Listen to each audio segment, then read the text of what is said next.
Hi guys, welcome to my channel. My name is Carrie and this is Booked for Romance. If you're new to my channel, welcome, and if you're returning, welcome back. I am so excited, you guys. Today is the day I talk about things I'm gonna read in 2024. Now, normally I would put up like a January TBR or February TBR, but we all know I don't stick to those TBRs. I know myself so well, and if I say like, oh, I'm gonna read this book for January, I already know that that is not gonna happen because as of today, I want to read it. I'm excited about it. Then as the weeks go on, my reading tastes change, and then it's like I'm diverting all to totally different areas. So I figured these are safe bets that I'm going to be reading this year, and it gives me the whole year to get to them. So I know a lot of these are going to be fantasy romances. I have some contemporaries in here. I don't have any historical romances in here, and I wanted to do maybe a separate video for those because I really want to get into depth of what historicals I'm going to tackle this year, and that's just going to be a whole separate video. But let's start off with what I'm reading right now. What am I going into the new year with? Starting off the year reading the Maiden Lane series by Elizabeth Hoyt. I know I wasn't going to talk about historicals, but since I'm reading it, I'm just going to throw it out there to you guys. So I started the end of the year reading the first two and finishing up actually 3 today, which is New Year's Eve. And then I'll probably be on book for January 1st. Now, just to give you a little snippet on what book 1 was about, because I did end up rating this 3 stars, but I have to admit, like, even though I rated this 3 stars, I feel like I am invested in the series because of some of the side characters. Now, the side characters will be getting their own books, and I am here for it. I feel like book 2 was even better than book 1, and book 3 is ending up being better, like just as good as book 2. So, I mean, they're building off of each other, which I appreciate. But here's a snippet to book 1. We have our main heroine, and she's running this foundling home, which is the home that takes in orphans. And they need to find a benefactor, and they need to find one fast. Well, she runs into our main hero, who is waiting for her in her foundling home, and they end up striking a bargain. And he needs her to go around London because he's trying to solve this mystery, and he's realizing people will not talk to him. So he needs our heroine to kind of get information around all of London to help him solve this mystery. And she needs a benefactor, and they kind of like exchange this bargain, and there you go. It's really a great concept. I'm really excited for the rest of the series, and yeah, I have high hopes for it. Okay, the next one I want to tackle this year is The Time I Got Drunk and Saved a Demon by Kimberly Lemming. I have seen so many people talk, read, love this book, and it sounds really funny. I mean, honestly, the premise is that this demon falls into her like farm areas, totally drunk, and I guess he ends up taking her on this adventure to save his people who have been enslaved. So, I mean, literally, I am here for it. I've heard so many good things about it, and I really want to give this one a go. So yeah, it's really short, so I'm like, a day. It take me a day, and I feel like it's going to be a lot of fun. Next, we have Throne of the Fallen by Carrie Malascalco. Really fast, I want to show you my beautiful edition I got from Fairy Loot, which I'm very excited about. I have a feeling I'm going to love this one, hence why I picked up the special edition. But this one is about our prince, who is our main hero, and he gets this mysterious note, which enters them into these deadly games. And then we have our girl Camilla, and Camilla, unfortunately for her, has made a terrible mistake, and now she's being blackmailed. So she and our main hero have to team up together and be able to get through these games, and they are going into the underworld, and they're going to come into a lot of different dangers and different trials, and we will see what happens to them. Moving on to the next book.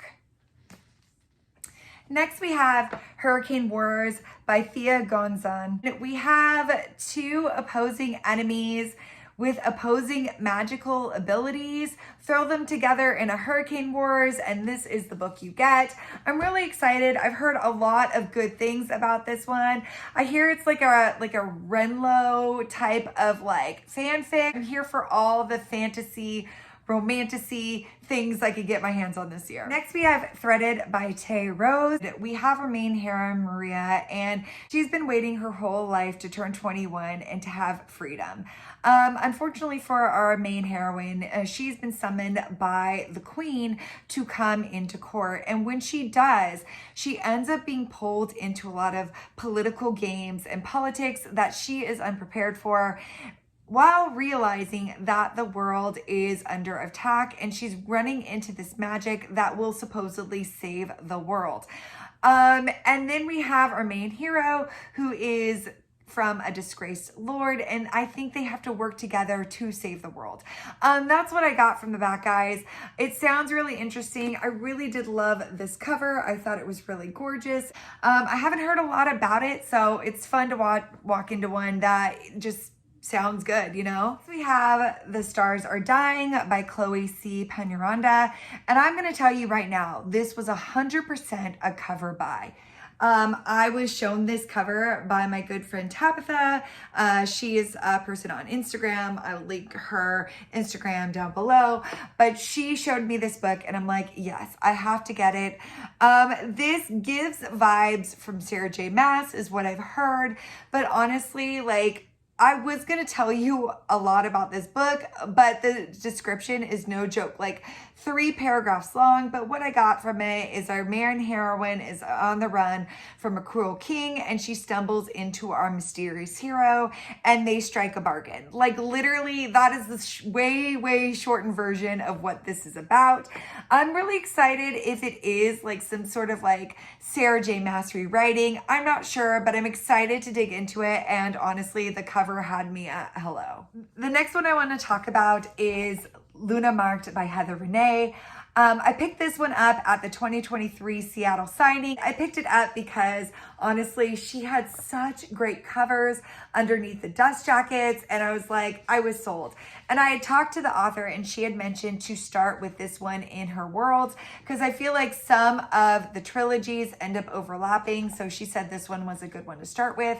So I'm really excited about this one. The premise to this one is we have our girl named Kate, and she ends up waking up one day with a crescent moon mark on her wrist given to her by the wolf goddess. Well, nobody knows what this mark is supposed to mean, but she comes to find out and discover that her best friend is not only the alpha leader and a wolf shifter, he is also her mate. So her future has kind of been decided for her, and now she has to navigate this new world that she never knew existed. I always like to read at least once a year a good paranormal.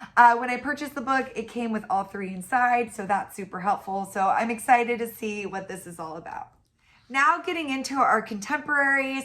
First off, we're going to start really strong with The Betting Vow by K.M. Jackson.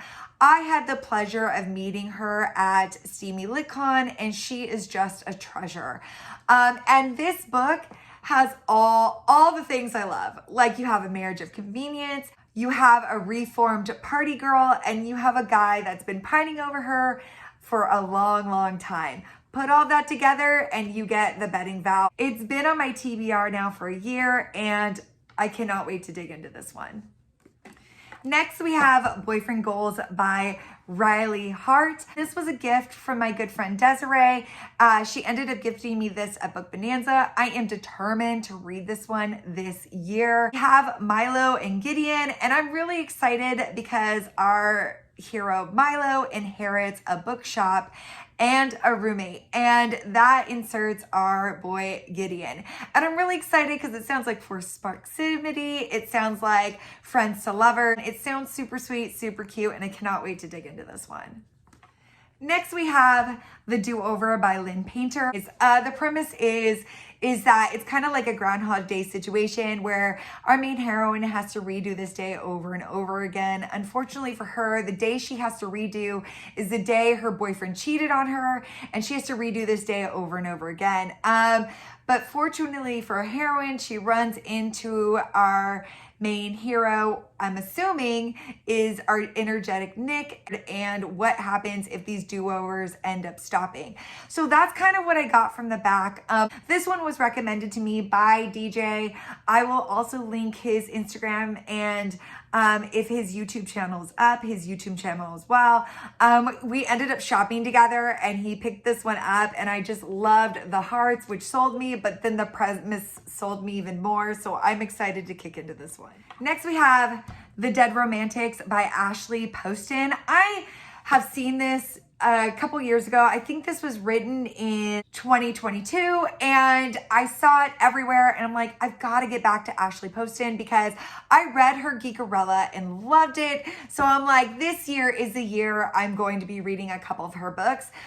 This one sounds really cute too. It definitely has that paranormal fantasy vibe to it. We have our main heroine Florence, and she just got broken up with, so she does not believe in love anymore. Love is dead to her. And she has a new editor who's handsome and beautiful and wonderful. You know the drill. But then she's called home to bury her dead father. And little does she know, the editor shows up at the funeral parlor's front door, and he is also a ghost dead, and he has some unfinished business to attend to. This is really an interesting concept. I'm really excited to kick into this one and see where it takes me. So there's that one. And then the next one from Ashley Poston I'm going to do is The 7-Year Slip. It's about a girl, Clementine, and she inherits her late aunt's apartment, and there's also a ghost who shows up, but this ghost has a cute southern drawl, and he is from 7 years in the past, and she quite literally lives 7 years in his future. I thought that's a really interesting concept. Again, another fantasy kind of paranormal situation. I love Ashley Poston so much. She's so sweet, and I definitely want to give this a go. So many people this year rated this 5 stars, and I definitely have high expectations of it, especially since I know how much I like Ashley from Geekerella. I have a feeling I'm going to love this. And the last one that's going to be rounding out the 2024 TBR that I will be reading this year is Done and Dusted by Leela Sage. And one of the things I wanted to mention is the back. It says, just because you got dusted does not mean you are done. I love that. That just shows how great this book is going to be. This is the little snippet that I'm going to give you for this one. It sounds like our main heroine ends up getting injured from a horse riding accident, and she's forced to go home to her small town, and she runs into our brother's best friend, which a very popular trope is happening in this book, and I'm here for it. I hope that is enough to have you guys check this one out. I'm excited about it. We'll see how it goes. But tell me what you guys are reading for 2024. Please put it in the comments below, and I would just love to see what you guys are excited about. Also, if you like any of this content, please give me some love and like and subscribe, because honestly, I would not be doing this without you all. So anyways, I hope you guys are all having a good day. Until next time, we will talk soon. Bye, y'all.